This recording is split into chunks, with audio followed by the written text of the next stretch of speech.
Now, in the midst of a global pandemic, it is easy to forget that the Brexit clock hasn't paused, but negotiations have stalled. Both sides are now stepping up preparations for a no-deal exit.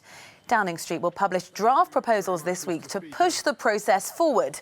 The UK government is against extending the transition period past December, but minority parties have written a letter to the EU's chief negotiator, Michel Barnier, in support of an extension, which would need to be triggered by the end of next month. Well, our reporter Tig Enright is in London for us to tell us more. Tig, morning to you.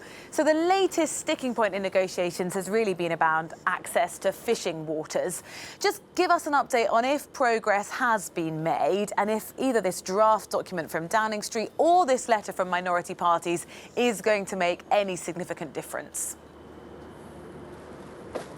Hi Rosie, morning to you. Listen, there's no signs of any progress as of yet. That new draft you refer to will at least give the negotiating team something new to work with.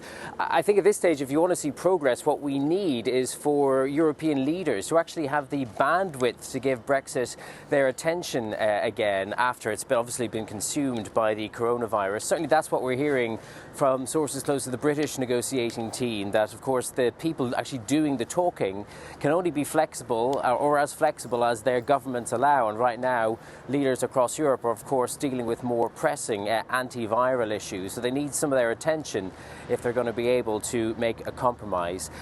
As for that letter, well, that was really a symbolic gesture, really, giving voice to the frustration of smaller parties that there has been no change in the timetable, particularly with the unforeseen arrival of coronavirus in Europe and all the delays and problems that has caused. Smaller parties like the Scottish National Party, the Liberal Democrats, saying that time is running out until we hit the hard Brexit deadline.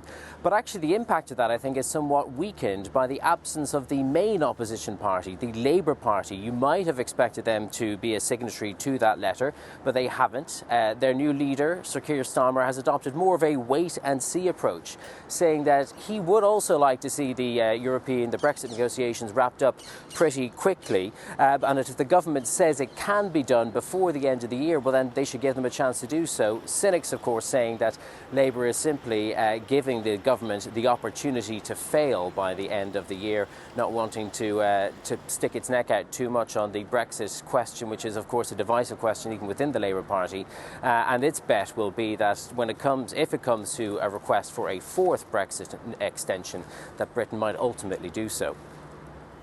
Tig, thank you very much for the update.